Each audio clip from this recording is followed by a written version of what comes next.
Olá, muito boa noite para você ligado na TV5, canal 16.1, nosso encontro de todos os dias, sempre de 18 às 19 horas, bate-papo das 6, esse nosso momento aqui de repercutir as boas coisas, as boas práticas, as boas informações, assuntos relevantes que você de casa quer saber e acompanhar a partir de agora mais um tema interessante a gente trazendo aqui para a nossa mesa, né, para o nosso bate-papo, esse bate-papo descontraído de todos os dias aqui, tá? Antes de a gente cumprimentar os nossos convidados e de anunciar o tema de hoje, nós vamos agora ver como é que está o trânsito, né, fluindo nesse finalzinho de tarde, começo de noite, né, já anoitecendo aqui na nossa bela cidade de Linhares, o trânsito fluindo tranquilo, né, nos vários sentidos aqui, para quem segue para os bairros da região norte, Canivete, São José, enfim. Os cruzamentos aí bastante movimentados. No sentido oposto também o trânsito fluindo bem tranquilo nesse comecinho de noite de sexta-feira. Muita gente voltando aliviada para casa depois de uma semana intensa de trabalho, né? Hora de descansar, de reunir a família e aproveitar o final de semana. Gente, o papo hoje é empoderamento negro, né? A gente falar um pouquinho dessa luta que não é de hoje, né? É centenária, mas que aos poucos vem vencendo barreiras. Eu recebo aqui ao meu lado está o professor universitário, mestre em economia, professor da Facel, nossa faculdade aqui de Linhares, professor Ricardo Paixão. Professor, obrigado pela presença. Obrigado pelo convite. Prazer tê-lo conosco. Também a professora que é mestre em ensino na educação básica, professora também da Facel, Joana Lúcia de Freitas. Tudo bem, professora? Bem, graças a Deus, Boa noite, agradeço o convite. Viu? Muito obrigada. Também conosco aqui, ativista, está aí na luta, da Maiara. Da Maiana. Da Maiana. É um nome fácil, muito fácil. Bonito, é diferente. Obrigada, da Maiana. obrigada. Santos Batista, do movimento Empoderamento das Pretas. Isso, né? Aí. Gente, o movimento que tem assim, a gente vê uma efervescência, isso não é de hoje, eu repito, né? Mas a gente vê que aos poucos essas barreiras vão sendo rompidas, né? Vamos começar com a da Maiana. Logo comigo. Vamos de lá pra cá, né? Ok, vamos As lá. mulheres primeiro, né? Sem dúvida, sem Obrigada. dúvida.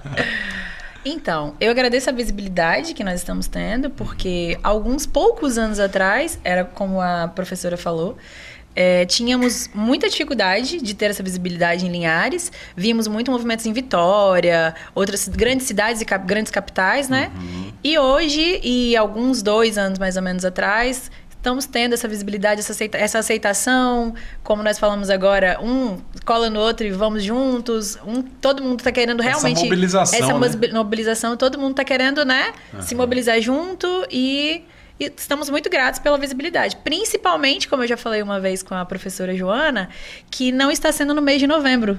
Que as pessoas parece que só lembram da gente quando é na Semana da Consciência Negra. Então, assim, é um tema que temos que sempre lembrar, que a gente não é negro, nós não somos negros só em novembro. Nós somos negros o ano todo. Inteiro, gente. E isso é muito importante. Tanto contribui para a nossa sociedade, né? Sim. Professora Joana Lúcia, uma barreira que não é intransponível, né? Como as diversas lutas de classes que nós temos, das mais diferentes, enfim, né? É preciso ter peito, ir para frente, lutar, né, pelos direitos. Ter peito e ter vontade também, né? Nas minhas aulas, né? Como você disse, eu trabalho na Facel e no curso de pedagogia eu trabalho muito isso, também na educação básica, né? Essa importância da gente perceber que o negro, ele existe na sociedade, ele faz parte dela, embora muitos fingem que não está, né? Você liga uma TV, teve uma novela na Bahia e só tinha artistas brancos, né? A gente percebe que o racismo, ele continua existindo. Então, a gente precisa se unir, se empoderar, né? E ter orgulho de ser negro. Antes de tudo, se reconhecer, né? O Isso. próprio negro assumir essa... Sim. Essa Às vezes, sim, né? A gente tem muita dificuldade com relação... começando pequenas coisas, por exemplo. As pessoas, o negro, ele não se reconhece como negro.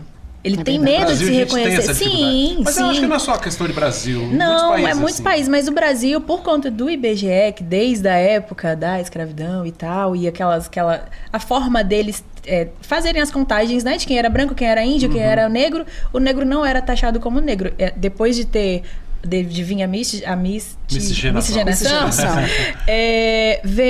não foi tratado como negro, ele foi tratado como pardo. Mas eu sempre brinco o seguinte, que cor que você é? Sou pardo. Você já pintou uma casa de parda? Não. Você já teve desejo de comprar um carro pardo? Não. A gente tem nude, tem bege, tem, sabe, cores clássicas. Exato. Mas pardo a gente não tem. E por que existe a cor parda? Para aumentar a negativação do negro na sociedade. Isso entendeu? acaba Então, pormenorizar, né? sim, com Traz certeza. Para uma negativar. Porque o negro antigamente era tratado como animal. Então, infelizmente. Professor sim. Ricardo Paixão, e interessante assim que a passos muito lentos, né? Mas paulatinamente a gente vê, e vocês são exemplo disso, são pessoas bem-sucedidas, hoje são mestres, estão aí dando aula, né, gente? Transmitindo conhecimento, são exemplos. Eu acho que é isso, o negro é assumir mesmo a sua identidade e ir para o mercado e mostrar quem ele é, a sua capacidade, né? Sim, Sem sim. dúvida. E eu fico muito preocupado porque as meninas falaram muito bem aqui, né? As professoras aqui, as colegas de bancada. A gente precisa buscar a nossa identidade, né? A gente tem que se olhar na televisão e nos achar bonito, né? Porque eu até estava conversando ontem no evento, nossa geração foi criada num ambiente onde o negro sempre foi exaltado, características negativas do negro, né? O seu cabelo não é bonito, né? A sua religião não é de Deus, né? É do inimigo, é de outro ente. Comparações de cabelo e para criança, é muito complicado. Exatamente. E assim, as crianças tem um lado um pouco de crueldade, né? Porque uma criancinha, ela joga isso no olhar de uma outra criança, uma criança negra, e isso pode ofender. Ela está formando sua personalidade, né, o seu caráter, isso ofende e você acaba se excluindo. Eu passei muito tempo da minha vida, quando eu era pequeno, calado na escola, porque como tinha muita brincadeira pejorativa, eu ficava com medo às vezes de falar, e as pessoas riem, né? Eles vão rir de mim, porque eles já falam que o negro tem um cabelo feio, já falam que o negro é feio. Então eu acho que nós temos que ocupar todos os espaços e fazer um movimento como as meninas já trabalham muito bem nesse movimento de mostrar que o negro é bonito, que o negro tem que ter uma identidade, ele tem que se ver na televisão, ele tem que se ver nos mais diversos espaços, no poder judiciário, que é um poder onde a penetração do negro é muito pequena, muito restrita, bem pequena. Né? Na área da saúde, por exemplo. Na área da saúde. Qual médico negro você já viu? Exatamente. Qual médico negro? Por qual médico negro você já foi histórico, atendido? Né, é histórico, é histórico. Sim. Exatamente. Aliás, essa expressão até, o doutor, isso vem até da época do colonial, do colonial, exatamente. Os, que muitas das vezes coronéis que enviavam nem os tem filhos doutorado, né? Exatamente. E até hoje ficou, né? Ficou até hoje. A raiz da... Então, assim, o negro tem que penetrar nesses espaços, né? Aos poucos, a gente vai penetrando e se mostrando também que nós temos um potencial muito grande, nós somos capazes, a gente acreditar na gente e passar isso, transmitir isso para outras pessoas que talvez não tenham tanta instrução, aquelas pessoas que ficam mais acanhadas, têm mais vergonha. É esse nosso trabalho. E se você me permite, eu acho assim, a professora da área da educação, você tem um espaço maior na área da educação.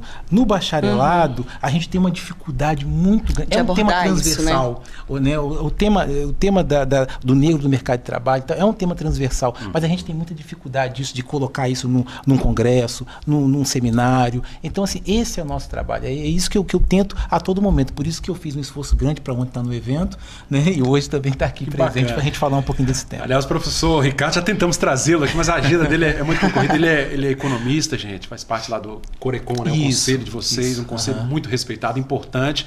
E a gente já tentou trazê-lo aqui para comentar as questões de economia, né, aqui do município de Linhares. Não foi possível hoje, foi possível, graças a Deus, mas ele voltará aqui em outras oportunidades. Com certeza. Gente, e esse movimento, inclusive, né, professora Joana, tivemos um evento importantíssimo. Foi ontem? Ontem. Foi o empoderamento... Isso, o primeiro fórum linharense do empoderamento negro em Linhares, né?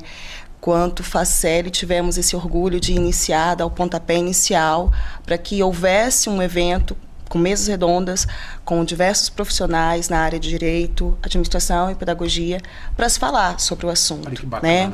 Despertar nas pessoas uma reflexão, para que se perceba certas práticas dentro da educação e que possamos mudar esse rumo. Né? Falas como quando a criança diz, me empresta o lápis cor de pele. Né? Você pega o marrom. Não, mas é o bege. Mas a sua pele é assim? A minha pele é assim? A pele do coleguinha é assim? Mostrar que nós somos heterogêneos. Exatamente. Temos uma diversidade e que a cor de pele pode ser qualquer uma. Né? os professores precisam perceber essas práticas e começar a refletir sobre isso, né? Nós ontem falamos algo muito importante, que a criança não nasce racista. Certamente que não, né? Ela aprende isso no seu meio, no meio familiar, no meio escolar, né? E infelizmente o racismo ele começa bem na educação infantil, quando a criança percebe que o negro talvez não foi bem acolhido, quando às vezes ele percebe que a professora trata bem uma criança de pele branca e o negro, ela se distancia ou ela não trata bem. A criança que é negra sofre e o coleguinha pensa que isso é certo. E ele vai introjetando esses valores que não são corretos e vai se tornando assim. Cria uma carga ali muito forte, né, que para uma criança é difícil. O Damayanna, eu vejo assim, é até difícil imaginar que em pleno século XXI, né, professor, a gente tão avançado em tantas áreas, né? Tantas coisas, na biomedicina, na ciência, no conhecimento, a gente ainda tem que estar discutindo um assunto desse. Você acredita que eu estava pensando nisso agora? Eu pensei o seguinte, pode ter gente que vai estar em casa e falando, nossa, que chato ter que ouvir isso, sério? Pra quê? Aí eu te digo, a gente que pergunta, é sério que a gente tem que deixar, às vezes, nossas casas, nossos afazeres, para vir aqui e falar que ainda existe, que tem que acabar, que respeito de religião, nós estávamos falando sobre religião africana, que não, parar de endemonizar, sabe, a religião africana, parar de endemonizar que tudo do negro é ruim, né? Tudo do negro é pejorativo. Só que muita gente não sabe é que na época da colonização, por que se criou esse ódio pelo negro?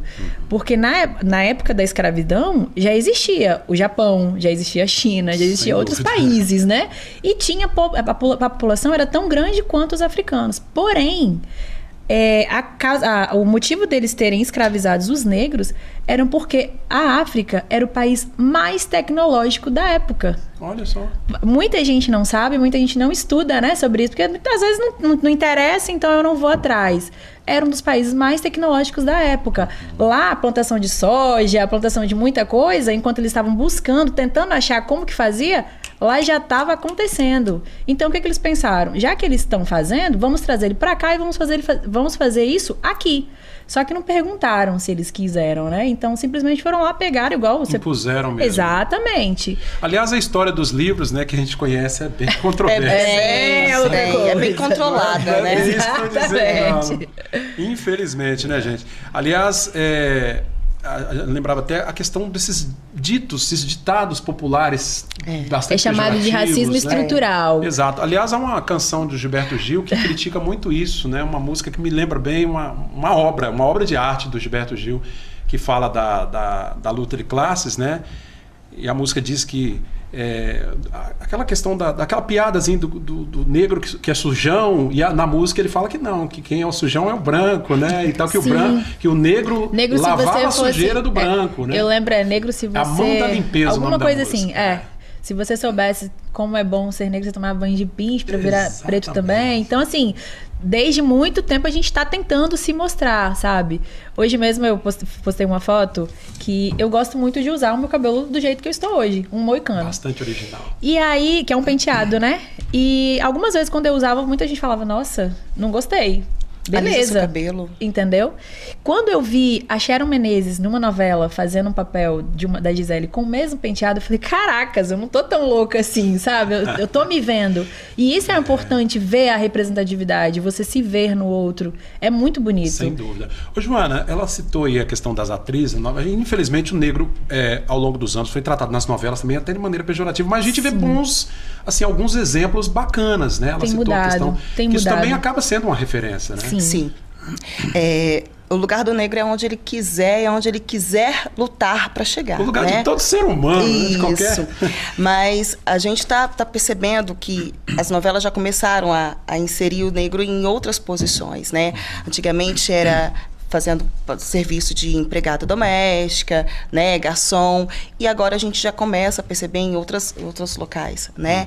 É necessário começar a mudar essa perspectiva. Isso vai mudar quando o negro tiver mais coragem de se assumir, né? O seu cabelo é crespo, alisa. Não, eu gosto dele assim, né? O seu nariz, você podia fazer uma plástica. Não, eu gosto dele assim. Sim. Quando a pessoa começa a se assumir, e isso vai crescendo, e ela vai impondo respeito. Sim, né? Mostrando a sua verdadeira identidade. Eu, né? Isso daí. E é romper barreiras, né? É enfrentar diariamente isso daí. Porque aonde você vai encontrar uma pessoa, né, que vai passar e vai olhar, nossa, você viu o cabelo dela? Você viu? Né? Hoje eu tô vendo um olhar, mas assim, nossa, que bonito, né? Eu acho interessante, você citou o cabelo das mulheres aqui, esse movimento contrário, né? Aquela coisa do alisamento que a gente tinha, a gente está vendo um movimento inverso. Eu acho isso bonito, eu acho muito bacana. Sim, na verdade começou assim, as pessoas começaram a voltar àquela época dos anos 80, né? Começou na moda dos anos 80. E aí quem tinha o cabelo crespo, cacheado, começou, então eu vou entrar na onda mesmo, e começou a deixar o cabelo natural. Que é uma fase bem difícil, tá? Pra quem está passando, né? Passa, tudo na vida passa. Tem várias coisas que a gente pode fazer quando tá na transição, que é o chamado transição, né? Quando troca tanto homem como mulher, que os homens também estão usando hoje o cabelo natural, o black, e eu acho muito lindo.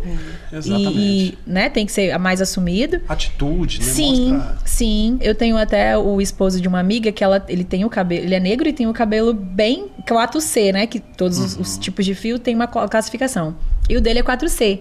E ele tem um cuidado com o cabelo dele, usa esponjinha, não sei o que e tal. E aí uma vez um rapaz falou com ele, por que você não corta esse cabelo? Esse cabelo tá feio. Aí ele, nossa, se meu cabelo fosse liso ia estar bonito, e o cabelo dele não tá grande, sabe? Entendi. Então assim, e o importante também, falando de cabelo, é que a gente não pode entrar numa militância de dizer só o cabelo natural que é bonito. Se você é negro, você tem que se assumir. Se você é negro e você tem o seu cabelo crespo, mas você gosta dele alisado... Nada contra. Nada contra. O importante é você saber a sua história. Que bacana, gente. Olha, nós vamos para o nosso primeiro intervalo. Nós temos uma convidada também, mais uma convidada que vai chegar daqui a pouquinho. Ela é professora, vai participar conosco a partir do segundo bloco, tá joia? Bate-Papo das 6 retorna já, trazendo a questão do empoderamento negro. Nós tivemos aí um movimento essa semana e temos vários movimentos acontecendo pelo Brasil. Daqui a pouco vou citar até uma carta que diversos movimentos negros enviaram, né? Estiveram lá presentes com o presidente da Câmara dos Deputados, cobrando alguns pontos ali, um empenho da Câmara Federal e do governo em relação às políticas relacionadas ao negro. E daqui a pouquinho a gente fala sobre esse assunto depois do intervalo.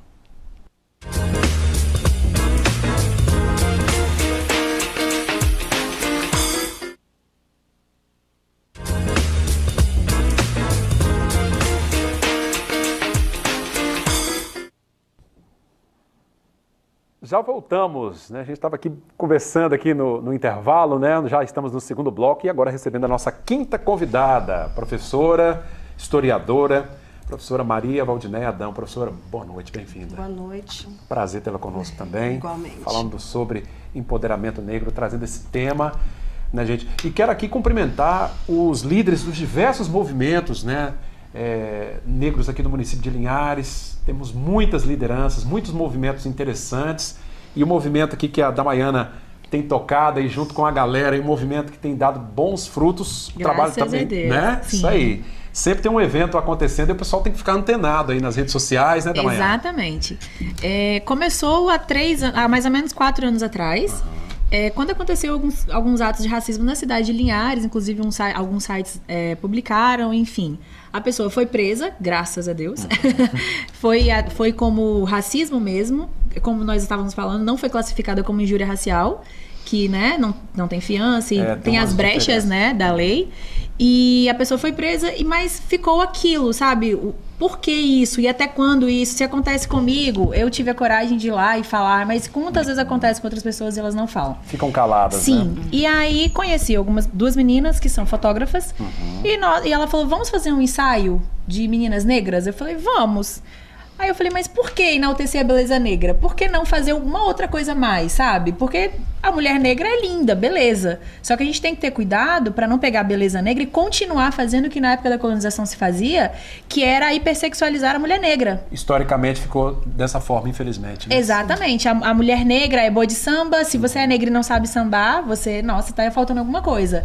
A mulher negra tem a bunda grande. Então, assim, sempre hipersexualizando a mulher. E o homem também. O negro, nossa, o negão. Que tem aquelas palavras que todo mundo sente, pejorativa que todo mundo fala. Entendi. Então, por que sempre enaltecer o corpo? Por que não a inteligência? Entendeu? Tá vendo? E aí vocês viraram o jogo. Sim, aí nós viramos o jogo, fizemos um ensaio e fizemos um encontro na Praça 22 de Agosto, há 3 anos atrás. E fizemos o tema de empoderamento das pretas, porque no início era só as mulheres que participavam. Chamamos a Priscila Gama, que é uma pessoa maravilhosa, ela é CO de vários movimentos negros em Vitória, inclusive o Movimento Negro de Crespos e Cacheados, que já aconteceu e acontece todos os anos.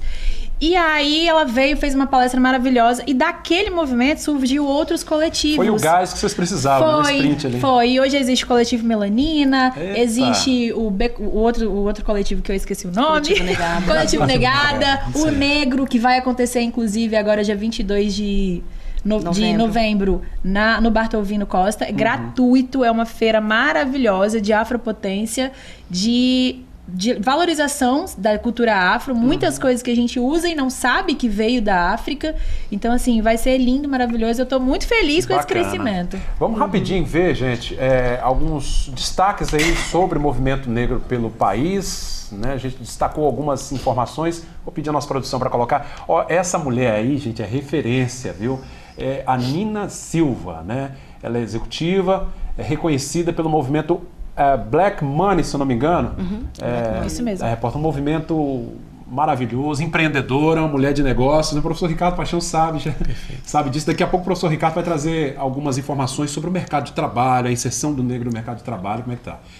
Isso aí foi um encontro que o movimento negro, foram vários movimentos, citar alguns deles aqui, eles tiveram com o presidente da Câmara. Recentemente esse encontro para colocar alguns temas, né?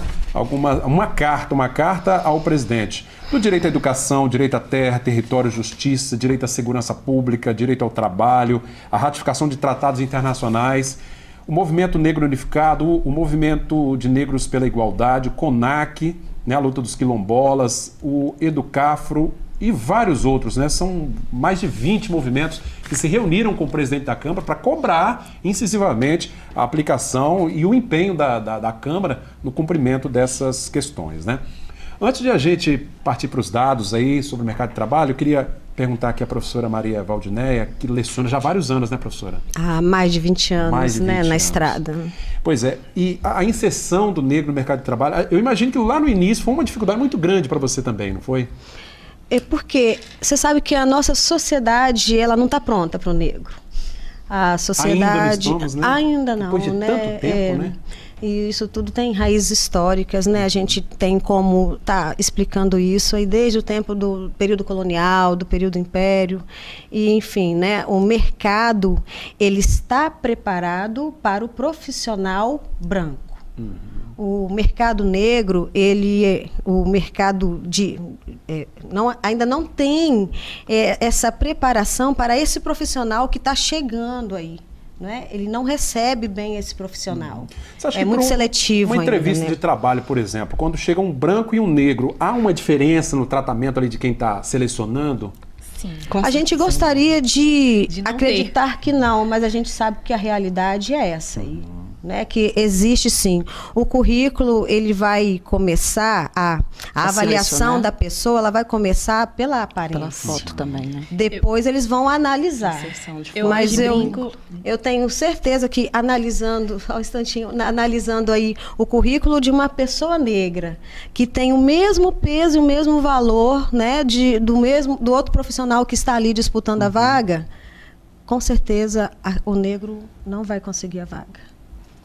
É uma realidade lástima, né? dura, né? É difícil até de imaginar, né? Mas infelizmente é a realidade, né? Infelizmente. Aliás, falávamos aqui agora há pouco, sem nenhuma crítica, gente, às forças policiais, mas a gente discutia aqui com os jovens aqui da empresa, agora uma questão nossa aqui, mas que corrobora com o que você disse. Nas abordagens policiais, inclusive, muita gente questiona, pessoas negras dizem, olha, o negro passa de carro ou de moto, aborda-se, né, revista-se, e há uma diferença na abordagem com relação ao branco. Né? Eu acho interessante isso. Desde como que isso está incrustado ali, né? Inclusive, se você me permitir... Você vai tocar no assunto. Isso aí. Essa questão, ela vem desde a época da, entre aspas, né, a liberdade que foi dada para a nossa descendência. Éramos escravos por pressão econômica, né, de um outro país, que nem vem ao caso aqui agora, começam a surgir as leis.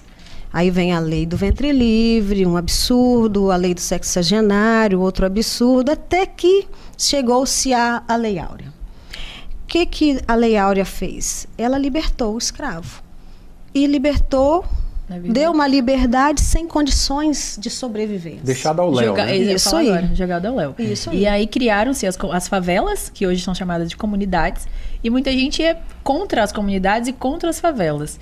Mas imagina você, a gente conta hoje como se fosse história de criança, né? Imagina você foi levado para um país que você não sabe onde é, não tem mais nome nem sobrenome. Por exemplo, os sobrenomes que nós usamos hoje, que são sobrenomes comuns, são sobrenomes de descendências escravas, escravocratas. Santos, Batista, Silva, Pereira, Oliveira, são todos sobrenomes escravos. Na verdade, nós não temos. Nós não temos nossa identidade própria. Isso aí, da exatamente. herança africana nós perdemos quando nossos antepassados, então, chegaram aí nos portos, né? Você não sabe de onde você realmente veio. Isso. Meu avô é da descendência italiana, não sei. Isso é algo que até angustia também o negro, traz esse peso. Sim, mas a gente não pode sofrer para sempre com isso. Porque se ficarmos sempre olhando para o passado, você vai sofrer o resto da sua vida. Somos brasileiros, né? Sim, exatamente.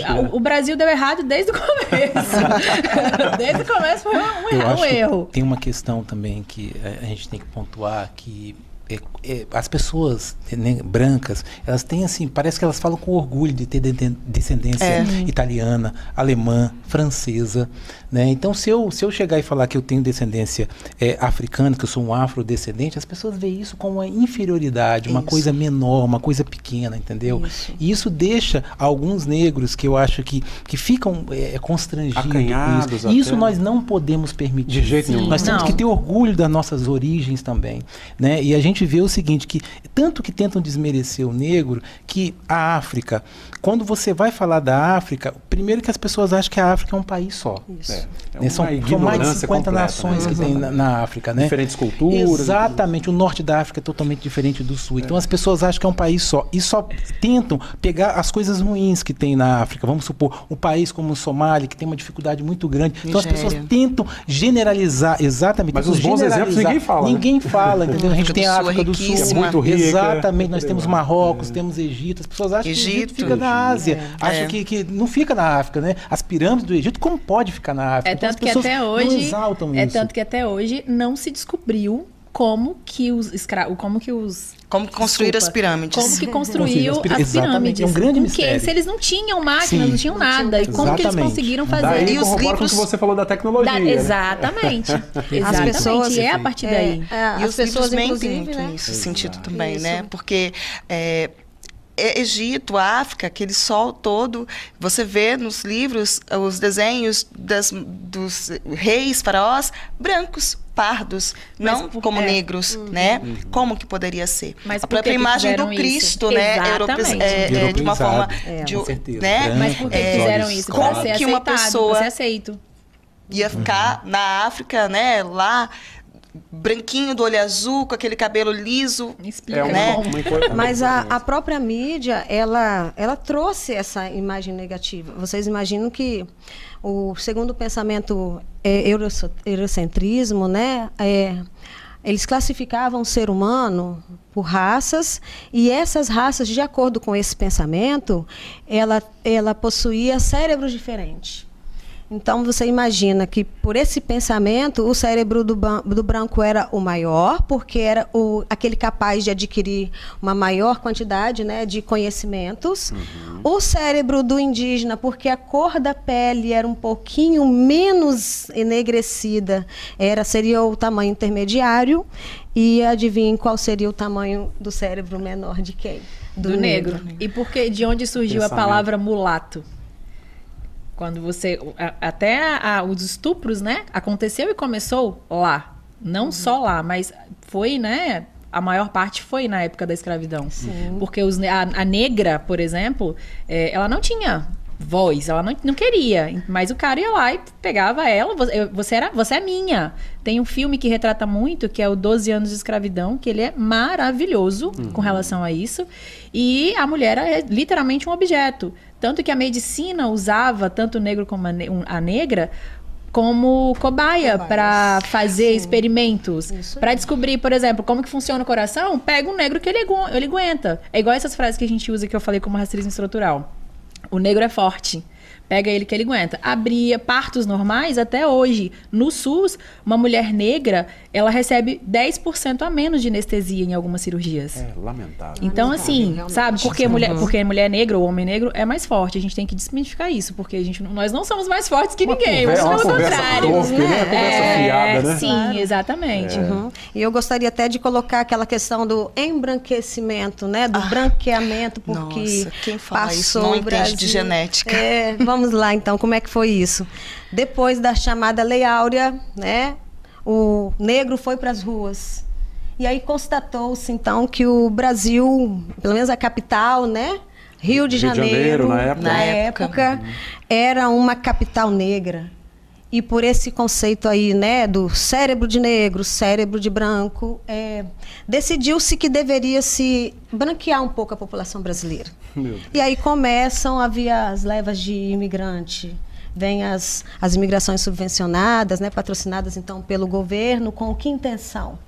De primeiro trazer o negro para trabalhar, trazer o italiano, né, o alemão para trabalhar nas lavouras, porque o dono da fazenda julgava humilhante pagar o negro para trabalhar. Sempre fez o trabalho de graça. Sempre trabalhou de graça, por que você vai fazer então, isso agora? Então ele preferiu pagar a passagem do branco europeu para vir fazer esse serviço. E o negro sempre deixado ali de lado. E o negro, então, deixado a revelia à margem. E qual era o objetivo? Trazendo, então, europeus pobres, né, vindo da Europa, fugindo da guerra.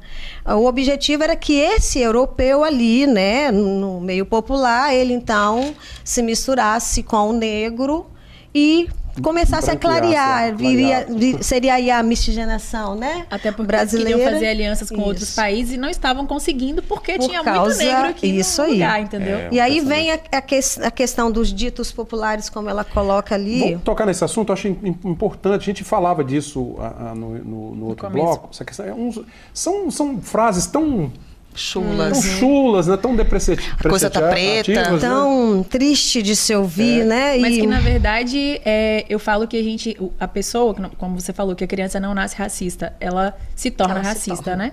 Mas assim como a criança ou o adulto, muitas vezes a gente reproduz o que a gente ouve. Exato, nós ouvimos, reproduzimos, mas não pensamos, sabe? Então, falar, seu cabelo é duro. Quem disse? Por quê? Questione, sabe? Quando você ouvir, nossa, que cabelo duro por quê? Esse conceito de bonito ou feio, qual a referência feio que você tem? Quem te disse que é? Eu brinco que muitas vezes a pessoa nem é linda, ela só é branca. E aí então, vem como se isso fosse vem exatamente. o conceito real do empoderamento do negro, né? Do negro se auto-identificar como, né? De aceitação, quem ele é. Né? Isso, a aceitação, a elevação da autoestima, né? Isso é muito interessante, muito importante. Em qualquer luta de classes, né? Eu acho que quando a pessoa se assume mesmo como ela é, né? No seu DNA, ela é até mais feliz, né, gente? Ela se mostra mais feliz e mais determinada, né? Eu posso te falar que o nosso modelo, eu os acho olhos assim, abrem. Nós vivemos assim, o modelo de beleza é um modelo europeu. Então, assim, a referência no Brasil e em outros países aqui da América Latina é a referência europeia de beleza.